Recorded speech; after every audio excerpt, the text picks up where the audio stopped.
ठीक है बेटा, अभी हम पॉलिनॉमियल स्टार्ट करेंगे। देखो पॉलिनॉमियल्स के अंदर दो चीज़ें हैं जो याद रखनी पड़ेंगी, जो बेसिक या ज़्यादातर क्वेश्चन है ना वो दो टाइप के हैं। एक तो फैक्टराइज करना और एक फिर आइडेंटिटीज़ के ऊपर क्वेश्चन है। ठीक है, अब जैसे मैं तुम्हें बता दूं पॉलिनॉमियल होता क्या है।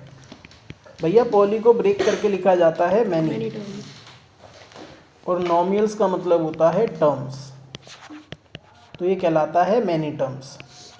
पॉलिनॉमियल सिर्फ सिंगल वेरिएबल में नहीं होता, बोथ वेरिएबल में होता है। तुम्हारे कोर्स में सिर्फ सिंगल वेरिएबल का पॉलिनॉमियल है। ठीक है, अब पॉलिनॉमियल वैसे कैसे दिखता है, कोई भी अच्छी बुक उठा के देखो उसमें ऐसे लिखा होगा a0 a1x a2x² dot dot dot an x to the power n। देखो इसमें इज इक्वल टू वाली टर्म नहीं होगी। अगर इज इक्वल टू वाली टर्म होगी तो वो इक्वेशन कहलाएगा, पॉलिनॉमियल नहीं कहलाएगा। अगर आप ध्यान से देख पा रहे हो यहाँ पे x² सिर्फ एक ही वेरिएबल है x जिसकी पावर चेंज हो रही है, और पावर का बहुत ज़्यादा इंपॉर्टेंस है। जो हाईएस्ट पावर होती है ना x की वो कहलाती है degree. Highest power of variable क्या कहलाती है, डिग्री। डिग्री के बारे में एक चीज़ याद रखना, ये कभी भी फ्रैक्शन में नहीं होती, कांट बी इन फ्रैक्शन, और नेगेटिव नहीं होती है। ठीक है, ये चीज़ याद रखना। अब जैसे बच्चे कहेंगे सर एक पॉलिनॉमियल का एग्जांपल दो, मैंने ऐसे लिख दिया 2x + 3। कितने वेरिएबल है, एक वेरिएबल की मैक्सिमम पावर क्या है 1, तो डिग्री क्या हो गई 1। तो ऐसा पॉलिनॉमियल जिसकी डिग्री 1 होती है वो कहलाता है लीनियर पॉलिनॉमियल। क्या कहलाता है, लीनियर पॉलिनॉमियल। कल को मैं ऐसे लिख दूँ x² + 2x + 5, यहाँ पे डिग्री क्या है 2। तो ऐसा पॉलिनॉमियल जिसकी डिग्री 2 होती है वो कहलाता है quadratic polynomial. x³ + 7x + 2 degree क्या है 3, ऐसे पॉलिनॉमियल को बोलते हैं cubic polynomial. x to the power 4 + 2x² + 1 degree क्या है 4, इसे बोलते हैं बाई क्वाड्रेटिक। क्या बोलते हैं, बाई क्वाड्रेटिक। बाई मतलब 2, क्वाड्रेटिक मतलब 2, 2 दूनी 4, और 4 से ऊपर होते हैं उसको कहलाते हैं पॉलिनॉमियल, उसका ऐसा सच कोई नाम नहीं है। ठीक है, तो हमें 4 तक याद रखना है। डिग्री 1 वाले को लीनियर, डिग्री 2 वाले को क्वाड्रेटिक, डिग्री 3 वाले को क्यूबिक, डिग्री 4 वाले को बाई क्वाड्रेटिक। मान लो कल को ऐसे आ जाए x + 1/x, वो कहे क्या ये पॉलिनॉमियल है, नहीं, नॉट अ पॉलिनॉमियल। क्यों, बता देता हूँ। वेरिएबल फ्रैक्शन में है, अगर इसको ऊपर लाएंगे तो पावर क्या हो जाएगी नेगेटिव, और हमने कहा था पावर नेगेटिव नहीं होती, तो इसलिए नॉट अ पॉलिनॉमियल। बच्चे कहेंगे सर पॉलिनॉमियल नहीं है तो क्या है, तो बेटा ऐसी चीज़ है जो पॉलिनॉमियल या किसी भी कैटेगरी में लाई नहीं करती, उन्हें कहते हैं एक्सप्रेशन। क्या कहते हैं बेटा, एक्सप्रेशन। जैसे कल को ये आ गया x³ 3/2 + x + 9, यहाँ पे डिग्री क्या है, पावर क्या है 3/2, पावर फ्रैक्शन में नहीं होनी चाहिए, तो ये भी पॉलिनॉमियल नहीं है, ये भी क्या है, एक्सप्रेशन। ठीक है जी, ये चीज़ समझ आई, इसमें कोई परेशानी है। जैसे डिग्री के अकॉर्डिंग उसका नाम दिया जाता है पॉलिनॉमियल का, वैसे नंबर ऑफ टर्म्स के अकॉर्डिंग भी दिया जाता है। जैसे मैं लिख दिया 2x, तो ये एक ही टर्म है, मल्टीप्लाई में अलग अलग काउंट नहीं करते। तो अगर टर्म का नंबर 1 है, एक टर्म है, तो इसको बोलते हैं मोनोमियल। क्या कहते हैं, मोनोमियल। अगर होता है x² + 5, 2 टर्म्स हैं, तो ये कहलाता है बाइनोमियल। अगर ऐसे हो जाता है 2x + x² + 9, 3 टर्म्स हैं, तो ये कहलाता है ट्राइनोमियल। याद रखना मल्टीप्लाई वाली चीज़ों में एक ही टर्म काउंट होती है, जैसे इसको एक ही बोलेंगे, अलग अलग नहीं बोलेंगे। ठीक है, जो बिल्कुल सिंप्लीफाइड फॉर्म होती है ना उसमें काउंट करते हैं। जैसे मान लो कल को ये लिख दिया x² + 5 + 7, तो ये 3 टर्म नहीं है, 5 और 7 प्लस हो रहा है ना, पहले प्लस कर लो, तो अब कितनी टर्म्स हैं 2, तो ये क्या है, बाइनोमियल। तो ये चीज़ याद रखना बेटा, ये एक एक नंबर में आएंगी। आगे देखो, सोल्यूशन ऑफ अ पॉलिनॉमियल या जीरो ऑफ अ पॉलिनॉमियल क्या होता है मैं बताता हूँ। मान लो एक दे रखा है x - 4, अब x की क्या वैल्यू पुट करूँ कि ये 0 आ जाए। x को 4 पुट करूँगा यहाँ पर, तो ये क्या बन जाएगा 4 - 4 विच इज़ इक्वल टू 0। तो x की वो वैल्यूज़ इसको पॉलिनॉमियल में पुट करने से आंसर ज़ीरो आ जाता है, वो कहलाता है ज़ीरो ऑफ द पॉलिनॉमियल। तो ये क्या है, सोल्यूशन या फिर ज़ीरो ऑफ द पॉलिनॉमियल, ये लिखना है ज़ीरो। ठीक है, इसका मतलब है ये वैल्यू पुट करने से पॉलिनॉमियल क्या बन रहा है, ज़ीरो। ठीक है, अब जैसे कल को ये आ जाए 2x + 3, कहता है फाइंड इट ज़ीरो, मुझे x की ऐसी वैल्यू निकालनी है जिस पे ये ज़ीरो बन जाए। तो ज़ीरो निकालने के लिए क्या करते हैं, पॉलिनॉमियल को ज़ीरो के इक्वल रखते हैं। x की वैल्यू क्या आ जाएगी, -3/2, तो मतलब x की वैल्यू -3/2 पुट करने पे ये पॉलिनॉमियल क्या बनेगा, ज़ीरो। ये बात समझ आई है, जब भी किसी पॉलिनॉमियल की ज़ीरो निकालनी है उसको ज़ीरो के इक्वल रखो और x की वैल्यू निकालो। इसमें कोई परेशानी नहीं ना। आगे देखो ज़रा, अब भैया जो बेसिक चीज़ है वो है फैक्टराइजेशन। ठीक है, हम फैक्टराइजेशन दो तरह के पॉलिनॉमियल्स की सीखेंगे, डिग्री 2 वाले की और डिग्री 3 वाले की। पहले हम डिग्री 2 वाले की सीख लेते हैं। डिग्री 2 वाले की फैक्टराइजेशन को हम ये भी बोल सकते हैं splitting the middle term.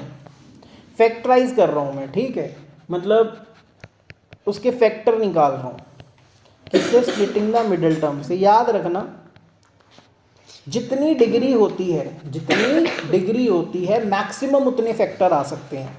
Maximum उतने आ सकते हैं, ज़रूरी नहीं है कि उतने आएंगे, उससे कम भी आ सकते हैं, पर मैक्सिमम उतने आ सकते हैं। मतलब डिग्री 2 है तो 2 फैक्टर आ सकते हैं ज़्यादा से ज़्यादा।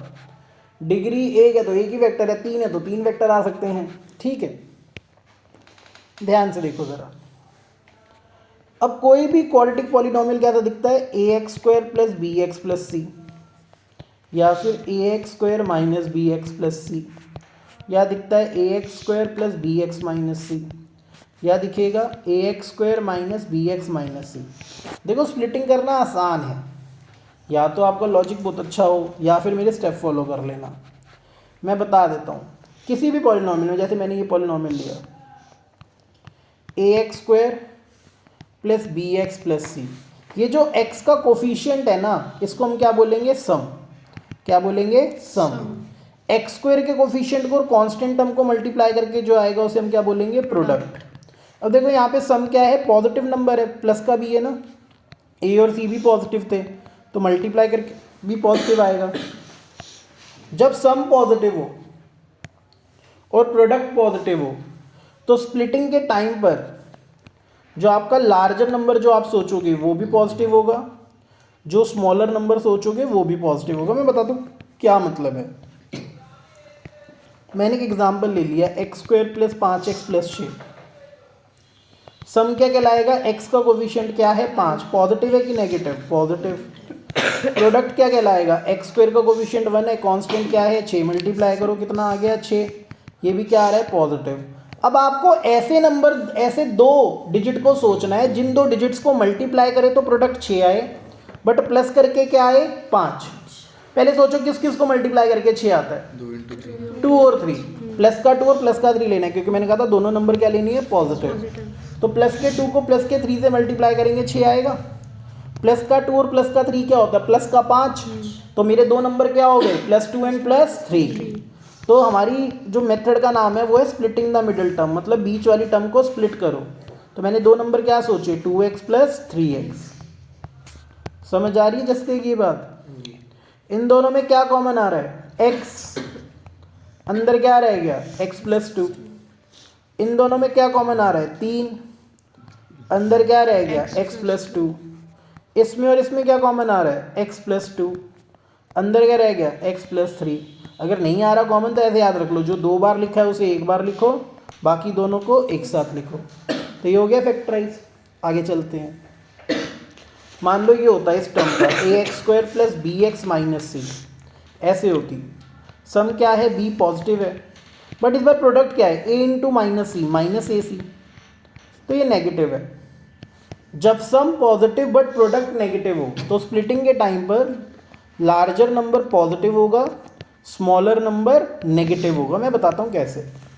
फिर से एग्जांपल लेते हैं, x² + 5x - 6। ठीक है, सम क्या है, 5, प्रोडक्ट क्या है, -6। देखो मैंने कहा था बड़ा नंबर पॉजिटिव लेंगे, छोटा नंबर नेगेटिव, बाद की बात है। पहले सोचो किसको मल्टीप्लाई करके 6 आता है, दोबारा बोलो, 3 × 2। मैंने कहा था बड़ा नंबर क्या लेना है, प्लस, छोटा नंबर क्या लेना है, माइनस। हाँ, 3 × -2 क्या होता है, -6। बट क्या इन दोनों को प्लस करके 5 आएगा? नहीं। तो ये दो नंबर गलत हैं। और सोचो किसको मल्टीप्लाई करके 6 आता है? 6 और 1। बड़ा नंबर क्या है? पॉजिटिव। प्लस का 6 माइनस का 1, -6 हो गया। क्या इन दोनों को ऐड करके 5 आएगा? हाँ जी बेटा, इन दोनों को ऐड करके क्या आता है? 5। तो इस बार मेरे दो नंबर कौन से हैं? प्लस का 6 और माइनस का 1। तो जब मैं स्प्लिटिंग करूंगा तो ये सोचना पड़ता है बेटा, थोड़ा दिमाग लगाना पड़ेगा। प्लस का 6x और माइनस का 1x आएगा, ठीक है। इन दोनों में क्या कॉमन आ रहा है? x। इन दोनों में नेगेटिव कॉमन आ रहा है। जब नेगेटिव कॉमन लेंगे तो अंदर के दोनों साइन चेंज हो जाएंगे। अब जो 2 बार लिखा है उसे 1 बार लिखो, बाकी दोनों को एक साथ लिखो। ये बात समझ आई? अच्छा जी, आगे चलते हैं। तीसरी टाइप पे आते हैं। ax square minus bx plus c। इसमें सम क्या है? नेगेटिव। प्रोडक्ट क्या है? पॉजिटिव। जब सम नेगेटिव और प्रोडक्ट पॉजिटिव हो तो दोनों नंबर नेगेटिव लेंगे। लार्जर नंबर भी नेगेटिव होगा और स्मॉलर नंबर भी नेगेटिव होगा। जैसे ये है x square minus 5x plus 6। सम क्या है? माइनस का 5। प्रोडक्ट क्या है? प्लस का 6। अब भैया दोनों नंबर नेगेटिव लेने। पहले बताओ मल्टीप्लाई करके 6 किसको आता है? 2 और 3। मैंने कहा दोनों नंबर नेगेटिव लेने, तो माइनस का 3 और माइनस का 2 मल्टीप्लाई करके क्या आ गया? प्लस का 6। क्या इन दोनों को ऐड करके -5 आता है? आता है। तो मेरे ये दो नंबर करेक्ट हैं। तो इस बार जब मैं लिखूंगा x square minus 5x plus 6, तो -5 को कैसे ब्रेक करके लिखूंगा? माइनस का 3x माइनस का 2x। इन दोनों में क्या कॉमन है? x। इधर देख ले, समझ गया? तेरा पेपर पहले है। इन दोनों में 2 कॉमन है, बट जो साइन इधर होता है ना वही उसके साथ कॉमन लेना। यहाँ पे क्या है? माइनस। तो -2 कॉमन लिया, अंदर के दोनों साइन चेंज। जो 2 बार लिखा है उसे 1 बार, बाकी दोनों को एक साथ। ये भी फैक्टराइज हो गया। अगर क्वेश्चन ऐसे आता ax square minus bx minus c, यहाँ पे सम क्या है? नेगेटिव। प्रोडक्ट भी क्या है? नेगेटिव। जब दोनों चीज़ें नेगेटिव हो तो मतलब लार्जर नंबर नेगेटिव होगा, स्मॉलर नंबर पॉजिटिव। ये याद रखना है, या तो तुम्हें खुद ही समझ आ जाए। अगर तुम्हें याद नहीं रहता तो तुम ऐसे कर लो कि भैया इस वाले टाइप में ऐसे होता है, इस वाले टाइप में ऐसे होता है। अदरवाइज तुम खुद भी सोच सकते हो वहाँ पे बैठ के, अगर सोचना है तो। पर अगर तुम नहीं सोच पाते तो ऐसे याद रख लेना। सम क्या है? -5 नेगेटिव। प्रोडक्ट क्या है? -6 नेगेटिव। वो कहता है मल्टीप्लाई करके 6 आए। किस किस को मल्टीप्लाई? 2 और 3। माइनस का 2 और प्लस का 2 मल्टीप्लाई करके -6 आ रहा है। क्या इनको ऐड करके -5 आएगा? नहीं। तो ये गलत है। तो इस बार हम सोचते हैं और कोई नंबर। 6 और 1, माइनस का 6 प्लस का 1 मल्टीप्लाई करके क्या आएगा? -6। इन दोनों को ऐड करके क्या आएगा? -5। तो ये वाला नंबर सही है। तो x square minus 5x minus 6, -5 को स्प्लिट करके कैसे लिखेंगे? माइनस का 6x प्लस का 1x। इन दोनों में क्या कॉमन आ रहा है? x। इन दोनों में 1। अब जो 2 बार लिखा है उसको 1 बार लिखो, बाकी दोनों को एक साथ लिखो। ये थी हमारी splitting the middle term. Hopefully सबको समझ आ गई होगी, ठीक है। आगे चलते हैं। ये थी फैक्टराइजेशन 2 डिग्री की। अब इसमें अलग अलग क्वेश्चन आएंगे, आप खुद ट्राई कर सकते हो, नहीं आएंगे तो मेरे से पूछ लेना। अब हम सीखेंगे डिग्री 3 की फैक्टराइजेशन। मैं एक ही क्वेश्चन कराऊंगा डिग्री 3 की फैक्टराइजेशन में, ध्यान से देखना।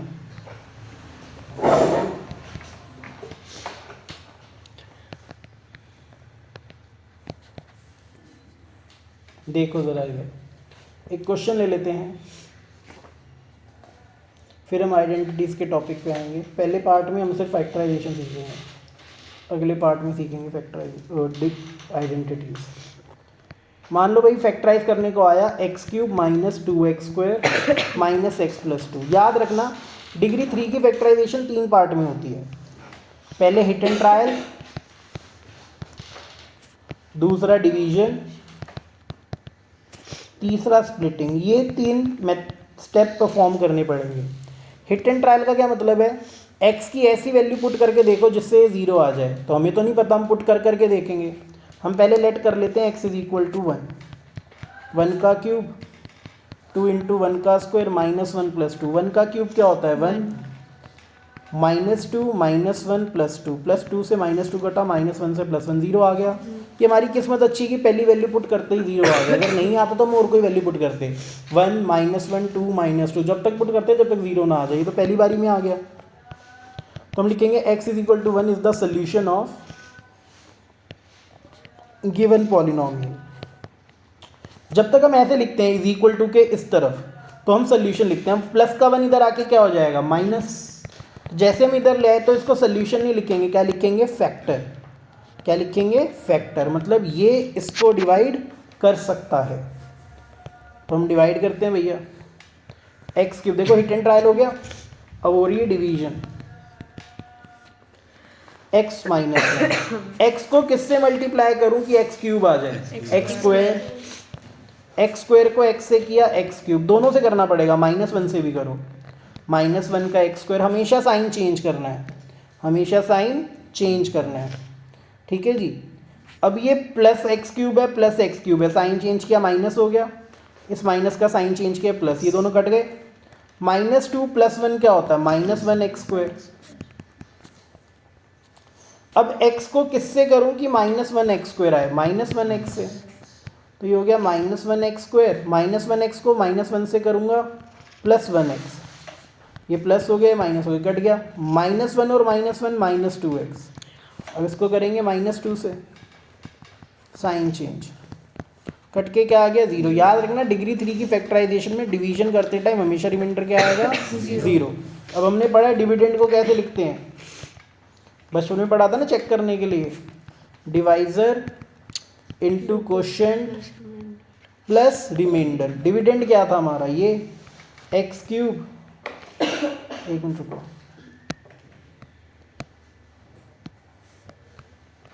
x³ -2x² -x+2, डिवाइजर क्या है x -1, क्वोशिएंट क्या है x² -x -2, रिमाइंडर 0 है। तो इस चीज़ को हमने ऐसे लिखा, अभी और लिखेंगे। अब इसका क्या करना है splitting the middle term, split कर लेना अपने हिसाब से रफ में या जैसे भी, मल्टीप्लाई करे तो -2 प्लस माइनस करे तो -1, जब दोनों नेगेटिव होते हैं तो larger number negative, smaller number positive. मुझे याद है मैं कर रहा हूँ -2x + 1, -2 × +1 क्या आएगा -2, और -2 + 1 क्या होता है -1। कर लेना आप अलग से स्प्लिटिंग, ठीक है, आपको टाइम लगेगा थोड़ा। हे प्रभु, तो ये हो गया x -1, x -2 और x + 1। ये बात समझ आइए भैया, ये हो गई डिग्री 3 की फैक्टराइजेशन। तो डिग्री 3 में हमेशा यही 3 स्टेप परफॉर्म करने हैं, हिट एंड ट्रायल, डिवीजन, फिर लास्ट में फैक्टराइजेशन। होपफुली इतनी बात समझ आ गई, हाँ या ना। आगे चलें। तो भैया फैक्टराइजेशन के बाद हमारा एक टॉपिक आता है आइडेंटिटीज़ का टॉपिक। तो आइडेंटिटीज़ आप लोगों को लर्न होनी चाहिए, नहीं लर्न तो मैं लिखवा देता हूँ, ध्यान से देखना। x+ से x + b क्या होता है x² + a + b × x + ab, ठीक है। और ये क्या होता है a + b a - b, a² - b², a + b का होल स्क्वायर भी सबको पता है a² + 2ab + b², a - b का होल स्क्वायर भी पता है a² - 2ab + b²। फिर आता है a + b + c का whole square a² + b² + c² + 2ab + 2bc + 2ac, ठीक है। फिर एक आता है a + b का होल क्यूब, इसके दो फॉर्मूले दोनों याद रखने हैं, a³ + b³ + 3a²b + 3ab², और एक होता है a³ + b³ + 3ab ब्रैकेट में a + b। ऐसे ही a - b के भी होल क्यूब के दो फॉर्मूले हैं, a³ - b³ - 3a²b + 3ab²। एक होता है a³ - b³ - 3ab ब्रैकेट में a - b। एक होता है भैया a³ + b³, ये बुक में नहीं लिखा हुआ, बस एक क्वेश्चन है, उससे याद करना, a + b a² - ab + b², a³ - b³ a - b a² + ab + b²।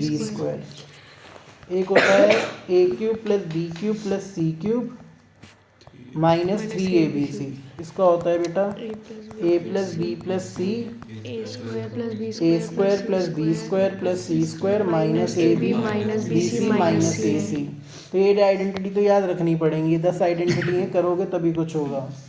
एक रिजल्ट याद रखना, if A plus B plus C is 0 तो A cube plus B cube plus C cube को क्या लिख सकते हैं, 3ABC। क्या लिख सकते हैं, 3ABC। इसके ऊपर बहुत क्वेश्चन होते हैं, ठीक है। अब नेक्स्ट पार्ट में इसके क्वेश्चन कराएंगे, आज के लिए इतना ही।